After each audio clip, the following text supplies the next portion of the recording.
Today on Art Is, you will go back in time to experience a beautiful love story of a couple whose destiny would forever change world history.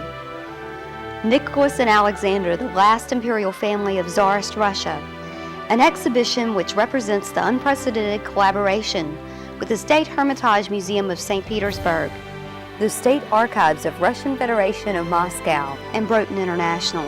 With us today is the creator of Broughton International, James Broughton Sr., who will share with us his ideas for creating this exhibition. There are a couple of things. One, I think people should recognize this story as being a major story of the 20th century, a major event of the 20th century. If you think about it, the demise of Nicholas II of Russia, the rise of Russian communism really defined our lives for the better part of this century. So historically, that's the one thing that I think they should recognize. The other thing, though, is that our research and our development showed us that this story is first and foremost a love story between two beautiful people who had a beautiful family. It's a story of that love and devotion. It's a story of upheaval and revolution, certainly, of intrigue and eventually great passion and disaster and catastrophe, particularly for this family. But through that all, there was this great family devotion that continued to come out in this, in our research, and that's what you will see in this exhibition. As the exhibition developed, we wanted to concentrate not on political ideology. We were not interested in really foreign policy, nor were we interested in domestic issues of Imperial Russia. Our mandate was to take two people and tell their personal story.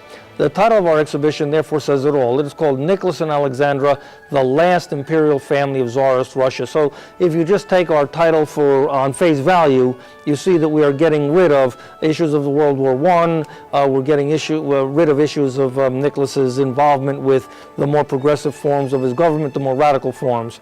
We bring the exhibition, moving ahead a little bit, to closure by incorporating materials from the archive, which now, with the fall of the Iron Curtain, are able to bring the story to closure.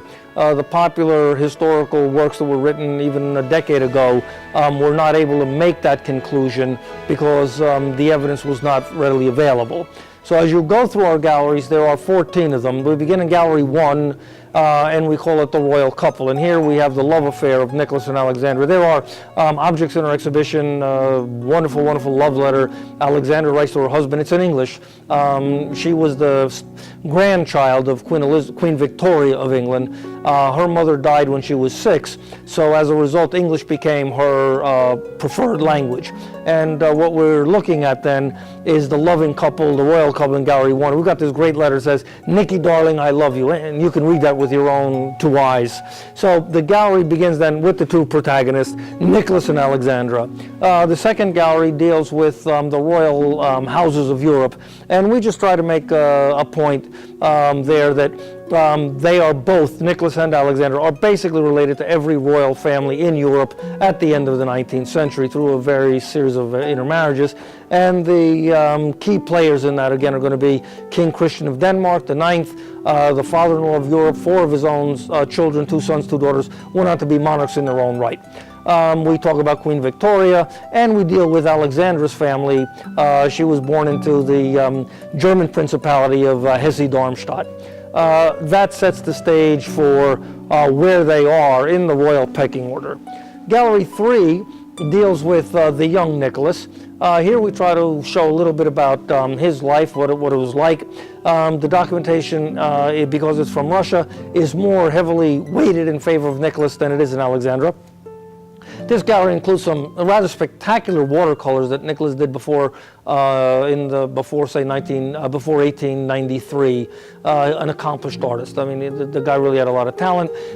He went on a tour through the Orient. We've got souvenirs that he bought. He ran into an affair with the Japanese, but we talk about that too. And we have a photograph of the prima ballerina Matilda, who is his passion, his love interest. before he was engaged to Alexandra, and he broke off that relationship, in all fairness, several months before he proposed to Alexandra. Gallery 4 is courtship and marriage, and here we have wonderful, wonderful letters. Queen Victoria, for example, intercedes. Alexandra didn't want to marry Nicholas at first. She loved him, but the stumbling block is that she was Lutheran by faith. And in order to be the heir, to marry the head of the Russian Empire, she would have to renounce her religion and adopt Russian Orthodoxy. And this was a religious move that she was hesitant to make, but Queen Victoria, convinces her, let's say, for a rather polite word, to convert. So the gallery shows us those letters. It also contains the painting by Tuxen of the wedding itself, and we're lucky enough to get from Sarkoselo, the Palace Museum there, the red hussar's jacket in which Nicholas was married, and that's a very important document because shortly after Nicholas was married in that jacket, a member of his domestic staff actually opened the jacket and in a bit of basting, I guess, in the lining, wrote in Russian in ink, "This is the jacket in which our Tsar was married. It should be preserved forever." And it was preserved forever, and it's now one of the proud heirlooms of that museum.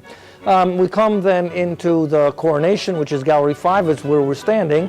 We have the wonderful, wonderful coach behind us that Alexandra rode.